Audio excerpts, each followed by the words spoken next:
Hello, everyone. Welcome to the Remote No Pressure podcast. We have our midweek episode. This is our final installment of our stories with Bear. It's a two-part series. I'm very excited about today's episode, as always. I want to give a special shout-out to Midcurrent, who posted up on their website with Marshall Cutchin about this interview, the last interview with Bear, and I just really greatly appreciate that. This is an interview that we did fireside with legendary fly angler Bear Andrews, who's also a local native, and he also ran GM's fly tying division, General Motors fly tying division. This is a joke. No, I'm just kidding. But if you didn't hear, I think it was the last episode, maybe this episode, he talks a little bit about how he would tie flies when he was working out at GM, and he put his daughter through MSU tying flies. Just some great stories. If you like what you hear, please consider subscribing. We put out an episode every single Sunday during the season. We've got some great episodes coming up. Subscribe. Also, leave us some feedback. Go to your platform and leave us a review. We greatly appreciate it. Well, this interview, much like last week's interview, no interruptions, no advertising, just a fireside chat with Bear Andrews and True North Trout. Welcome to the podcast. Let's light the fire. What's the craziest thing that's happened to you, Bear, over all these years that you've been on the water and fly fishing, tying, going to the shows? And what's the one thing that really stands out to you? Well, I'll tell you one pretty special. Not so much crazy, but my first trip to Labrador, I went up by myself, and I happened to be sitting next to a guy in a plane that, as it turned out, we were both going into the same camp. He's from Oneonta, New York. His name's Dave Brandt, and he's famous. He's now a famous Catskill fly tyer. He used to date Judy Darby back in the day, and learned how to tie flies from all the old time Catskill tyers like the Deddies and the Darbys and whatnot. And so anyway, we became good friends and fished together a number of years up there. And so I went up to upstate New York to go fishing with him one day, and or for a long weekend, and he picked me up in Albany. And from the airport, we went over to Dick Tallure's house, and we had a beer with Dick. But we couldn't stay very long because he was studying for a Russian exam that he was taking Russian because he was starting this big Russian fly fishing operation. Dick Tallure was a well-known fly tyer from the East and wrote several books and whatnot.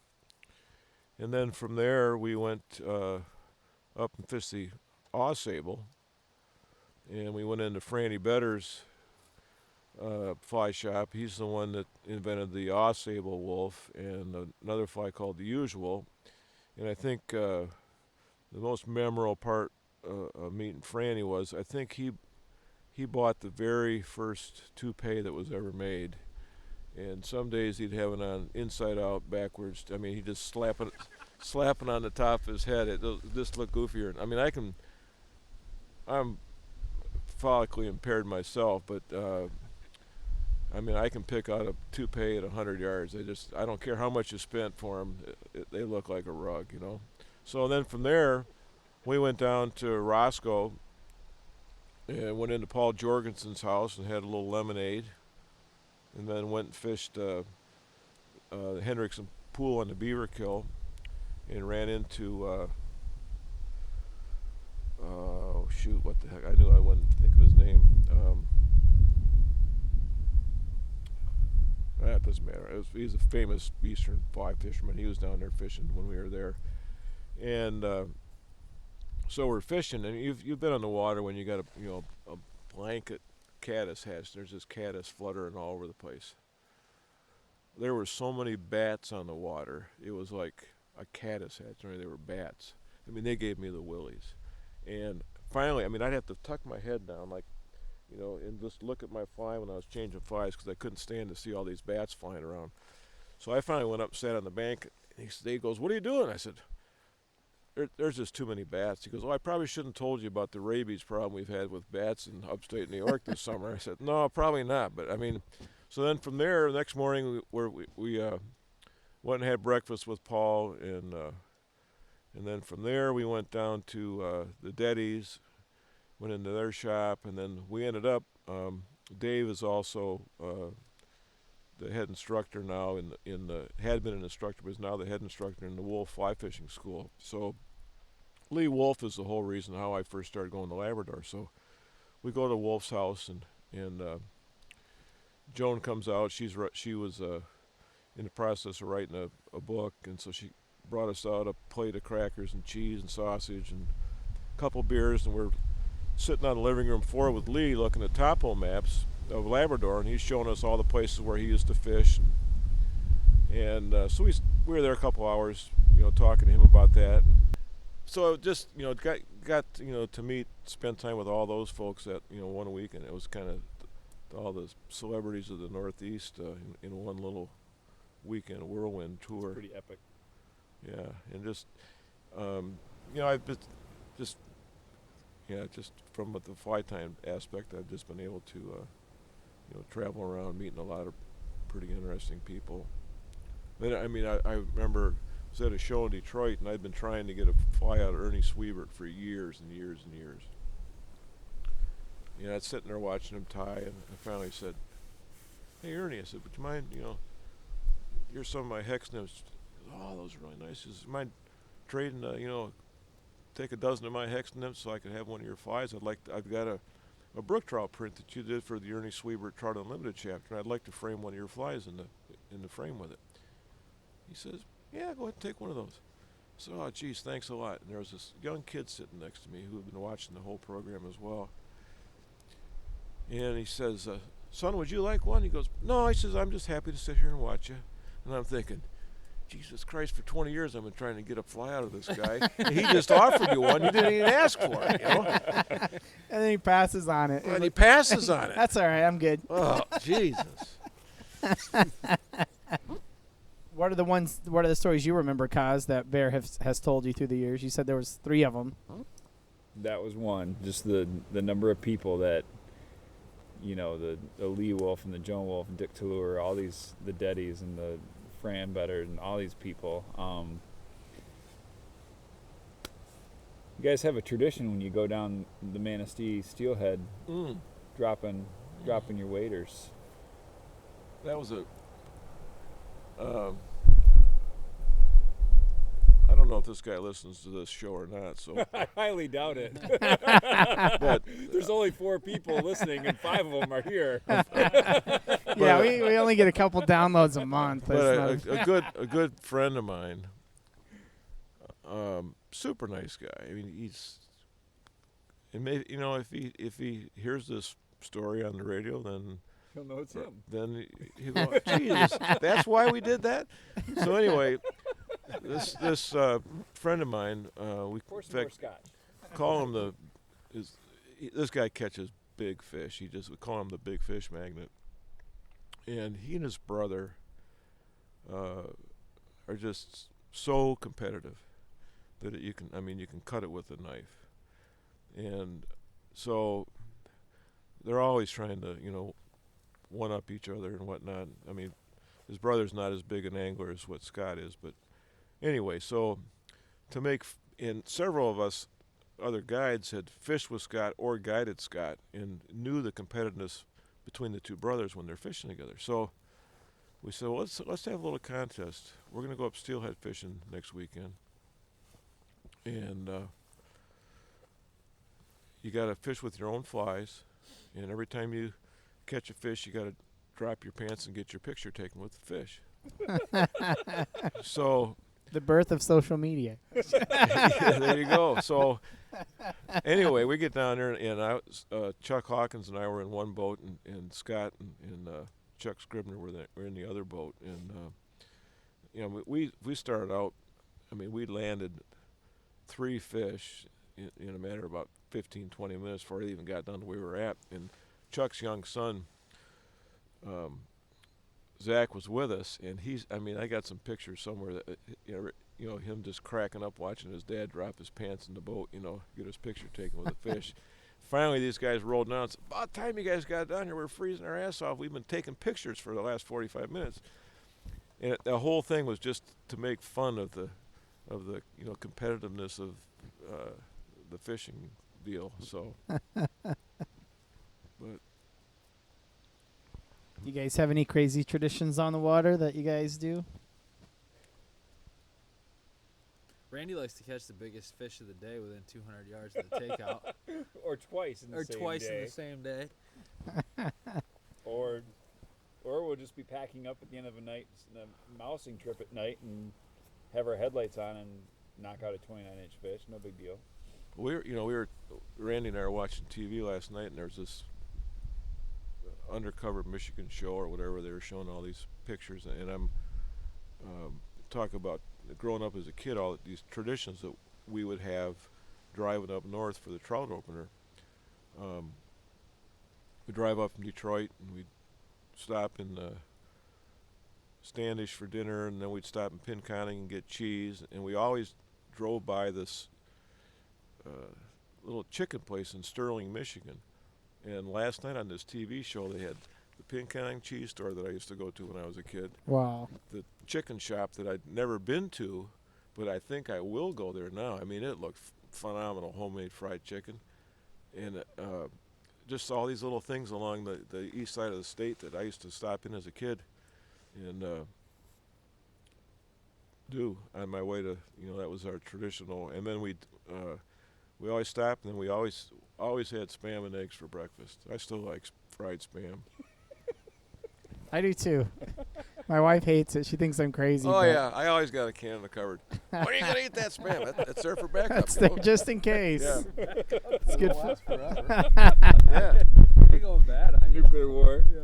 During college, we used to slice it really thin and fry it up. Oh, yeah. Oh, son, yes, sir. Haven't had it. You haven't had it since I've been married, but because my wife won't allow it in the house. But When I was it has nothing to do with fishing, but when I was a kid, we played bingo at my grandma's when we'd stay there, and the key prize was a can of Spam. Whoever got the Spam was the big winner, yeah, they always had the coolest font and the coolest cans, and yeah, but I never ate it till I got into college. When you're a poor college student, and like, wow, that's actually delicious. And yeah, Low on sodium too. yeah, very low on sodium, very good for you. Put it on a plate of ramen. You're Yeah. golden. There you go. You got your carb, you got your protein, you got your macaroni and cheese. yeah, your Easy Mac. You just kind of put it in the Maybe microwave. We should do the Spam on the river. Grill it up and do Spam sandwiches. There you Throw go. some clients for a loop. These with it. guys, You just these guys pop- will look at you, Are you Hawaiian? yeah. We put a little pineapple on it, and don't judge me. I'm Hawaiian. I can eat whatever I want. I was guiding this guy one day, and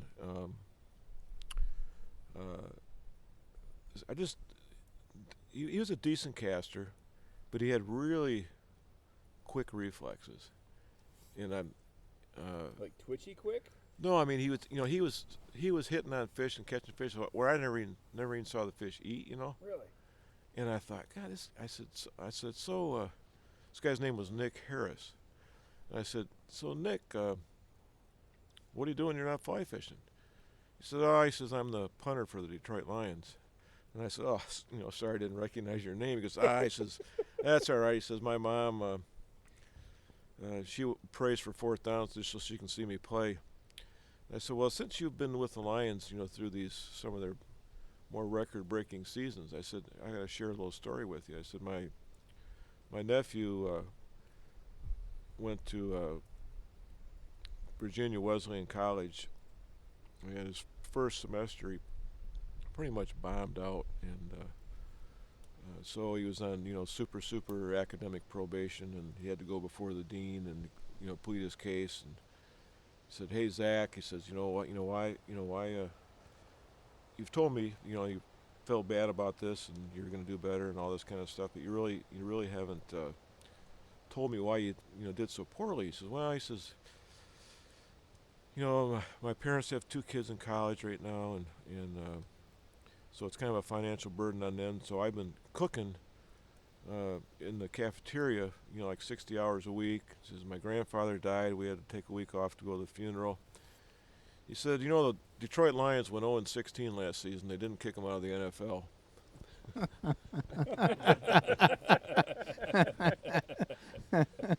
So I gave him one more time, and it was the best term of school that he ever had, and he decided, rather than finish my 4-year degree, I'm going to go to chef school, and he's now a chef down in Charleston, South Carolina. No kidding.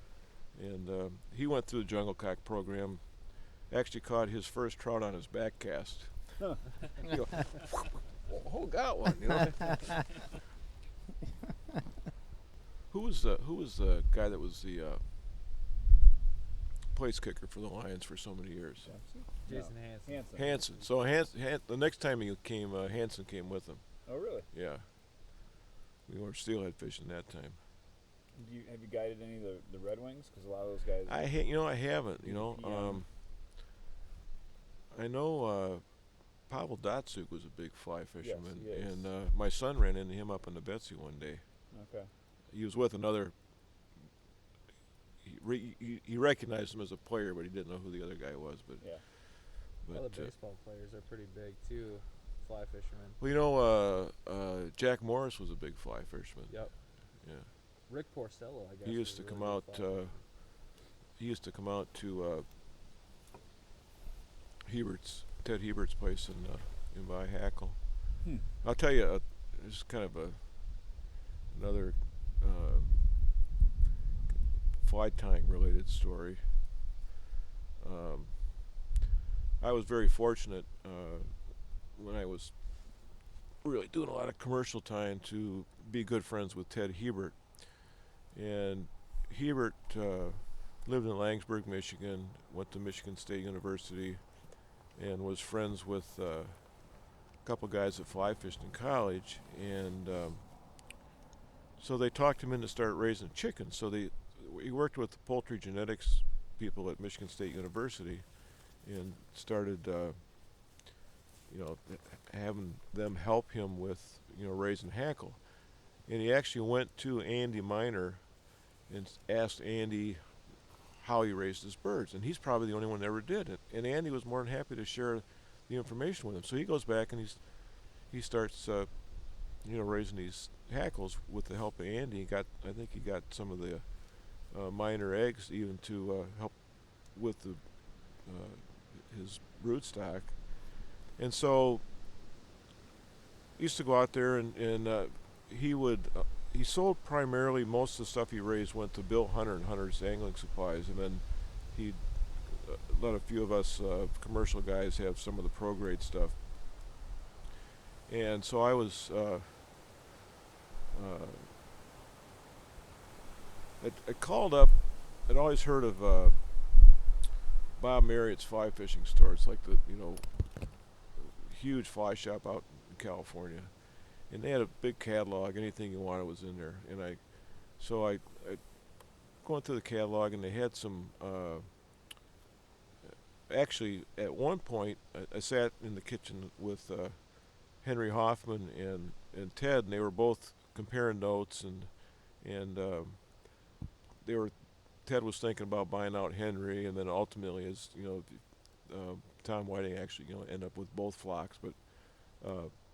So anyway, I ordered some stuff from Bob Marriott. Marriott used to get some stuff from Hoffman, and Hoffman was known, primarily for his grizzly stuff, but he also raised some other birds. Well, he had a couple other colors that I'd never seen before, so I ordered those, and then they had some other kind of unusual material, and I thought, well, that might be kind of cool for what I think I'm going to use it for, and so I ordered it, and it came in, and I said, that's not what I thought it was. I'm not going to be able to use this. So I call up Marriott's, and I said, hey, I bought this stuff, and it's not what I thought it was. I don't want to send it back. He says, we don't take any returns on fly time material. I said, what do you mean? I said, I got $100 worth of hair I'm never going to use. He said, we don't take any returns on. I said, you sure you don't take any returns? He goes, nope. He said, we don't take any returns. I said, well, I'll tell you what. I'm going to make a phone call to my good friend Ted Hebert, and I'm going to make sure you never have another Hebert neck in your store again. About 3 days later, I get a call from Ted Hebert. He goes, Bear, he says, what the hell did you say to Bob Marriott? You can't be saying that shit. This is a small fraternity, man. He says, don't ever do that again. I said, enough said.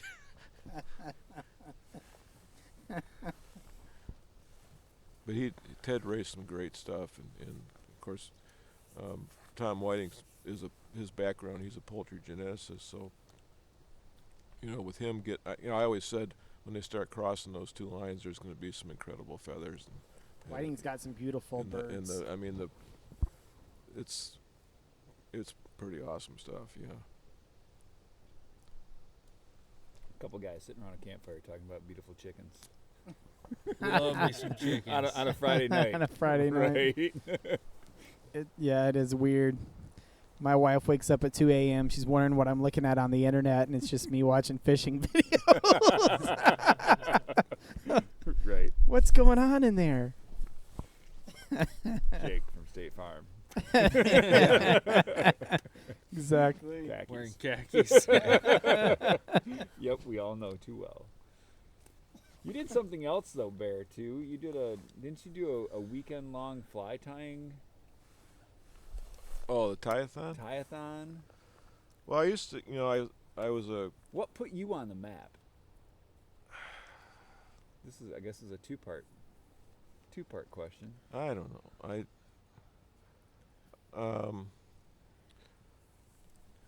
Well, I worked for I've worked as I mentioned earlier, I worked in the industry in various capacities since about 77.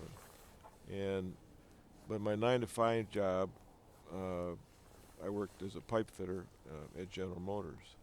And so there was when I used to joke with another fly tyer in the grailing area by the name of Sam Surya. We used to joke that we ran the General Motors fly tying division. No joke. I ran the west plant in Lansing, and he ran the east plant in Flint. And so, I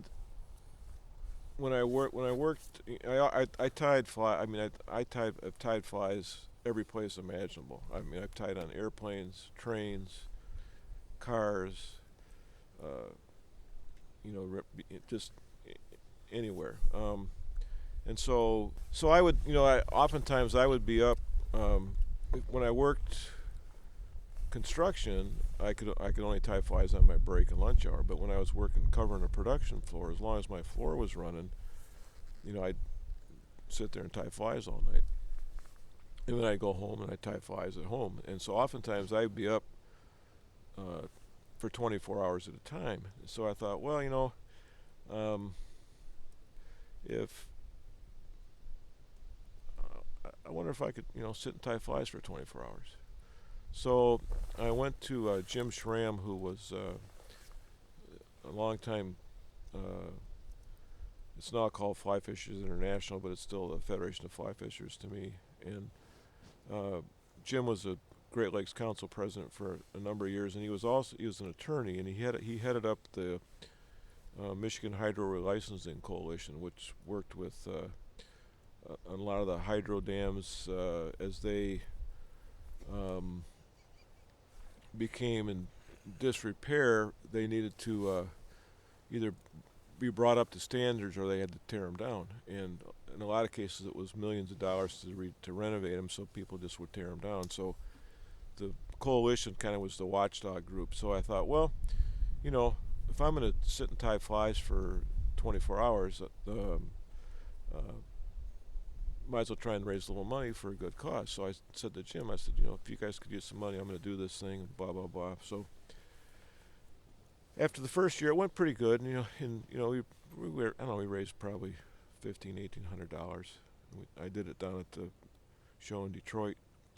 And so I went to the friend of mine who, my name is Terry Lyons, who at the time was the conservation chairman for the FFF National. And I said, hey, Terry, I raised a couple $1,000s doing this tie-a-thon without really doing a whole lot of pre-fundraising type stuff. What if I did this at the National Conclave and we did it, and all the money I raised goes to the FFF Conservation Fund? He goes, yeah. So let me check, and they were good with it. And so So I did that for 5 years solo, and then at the end of 5 years, I said, well, because a lot of other tires asked to help out, and so we did kind of a tag team thing for 24 hours, and get different tires involved. And then another little thing we did for fun as part of that was we did what's called the Blind Bugger Open, and so it cost you $50 to do it, and that went to the cause. And then you had to tie a woolly bugger blindfolded. And when we had the FFF National Conclave in Grand Rapids. I don't remember what year it was. 70. Yeah, I do know. It was in 70. 97. And so we got Lefty Cray to do it, and that was a hoot. It was a hoot watching him try to fumble through tying this woolly bugger blindfolded. And it's amazing. I mean, I found I could tie a pretty decent woolly bugger blindfolded, but when you close your eyes and try and feel the feathers, they feel totally different with your eyes closed than when you're actually looking at them. And so as you're trying to put material on the hook, and it was a humbling experience, needless to say, but we got a lot of big name tires to do it over the years, and it was kind of fun to watch them really struggle when it came to doing it blindfolded. But we raised probably, I think we ended up raising about $130,000 over the 10 years that we did it. So, and then I've never been a big self-promoter or talk about some of the stuff I've done, but I was very honored in 1998 to receive the Buzz Busick Memorial Fly Tying Award, which is the award that the FFF gives for the Fly Tyer of the Year. And when you look at the names of all the people who have won it since I've won it and previous to when I won it, it's a pretty neat group of fly tyers to be involved with. And Dave Whitlock was one of those people. Art Flick, Gary Borger, now Chris Helm, that was a deer-haired guy from Toledo who's since passed away. But long list of some pretty big name people in the fly tying arena. So that was quite an honor. I was gonna have you ask him who those people were, but he told you already. Oh, okay. That's pretty awesome, Bear. It's pretty humbling for you. I could tell you're not a flashy guy, but that's pretty awesome. The Fly Girls, though, we got to do a trip with you one spring. It was in the spring? Fly Gals or Fly Girls? Fly Gals, yeah. The MSU Fly Gals. Mm-hmm. They say it. How many years were you at Fuller's? We'll go back to that, but it was cool taking the MSU Fly Gals out, because for the first time in my boat, I've got a grad student who's doing research on stomach contents of seagulls and terns on the Pacific West Coast, and like you got somebody in your boat that you can ask questions about anything, and they know a lot more than you do about anything. These girls were pretty amazing. We had to do vegetarians that day too. We had made up some quesadillas and. Well, I did my very first float in my Sabo boat with the Fly Gals, and so I thought, well, it's appropriate to christen the boat with a bottle of champagne, So there's my wife's a big wine drinker, and one of her favorite wines is the bubbly wines from Mobby up in Traverse City, and they have all these cute little names for their wines, and one of their wines is Sex. Cremants. So I bought a bottle of Sex and I had it in the boat. We're cooking dinner. Your expectations are awfully high. We're cooking dinner, and I'm getting ready. I said, ladies, not only are you the first people ever to be in my boat, you're the first people I've had sex with in it. And we cracked open a bottle of Sex and christened the boat. For the listeners that don't know, what's the difference between a drift boat and your ensemble boat? The ensemble boat, they actually used them, my understanding, back in the logging days, and they would use them to pull materials and supplies and stuff up and down the river to the loggers. And they're and originally it was the guide in back and the sport was in the front. And in modern day times, when guys wanted to fish, with pairs, they put a middle seat. But they're 24 feet long, and they're flat bottom, almost like a square stern canoe. They're all, they were made here in the Grayling area. There were a couple of generations of Grayling area boat builders that did them for a number of years. But instead of using oars to row down the river, use a push pole to pull down the river. And some guys will drag a chain to slow the boat down a little bit, but they're very stealthy, and you can, especially in some of the real calm water that we have, you can back up and go into a little point. You can go into a little corner of nothing, and fish, and then back out. And especially like up in the upper Manistee, some of that real slow water in the swamp that's just got all these little cuts that you can go back into and back out of, and they're a fun boat to fish out of. Different, it's not a boat you can stand up in, although you get people that try to.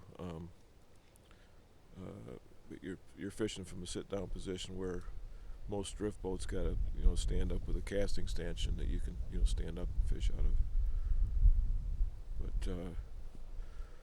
But I don't like using. There's a lot of the younger guides will use them down in the real deep water. I'm not comfortable running my boat down that real deep water. I've had the misfortune to sink my boat in about a foot of water, and I'd hate to do it in 12 feet of water, because that would be one gone boat and probably a lot of other stuff that wouldn't be very good.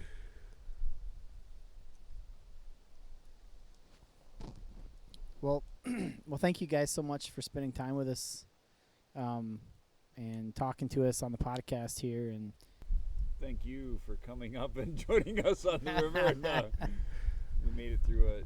The wind finally calmed down, Matt, so it's not as gusty, but Yeah. it feels like fall. It's cold. It's getting chilly. Definitely. got really cold, really fast, and Feels awesome. Dropped does. about 20 degrees since we took the boats out I even. think we need to get in the cabin where it's warm. me too. This is about the time, though, when we start seeing a dry fly hatch and seeing a fish rise, and I'm ready for summer. tying down, getting at the tying vise and tying for the whole winter as the snow flies, right? About that time. Dreaming about this. We were floating down today, and Kaz was posted up on where the south branch is dumping into the mainstream, and I told him, I said, "You have a long wait if you're waiting for that spinner fall today." Bear, do you have a website there? Off and on. That damn internet. Off right now. Those damn interwebs. Yeah. Still use my abacus. Yeah, I have to get it back up and running, but I don't have a website. It's tough, and it's tough and it's not tough at the same time. I'm so computer non-savvy that I just never kept it up, and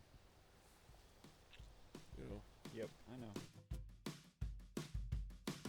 Well, thank you everyone for joining us for another Stories with Bear episode, our final episode in the two-part series, Stories with Bear. Thanks a lot to True North Trout and Randy for opening up his cabin for the night. Thank you so much for joining us. Be sure to check us out at remotenopressure.com. Subscribe. We'd love to have you on board, and thank you so much. And until next time, go fishing.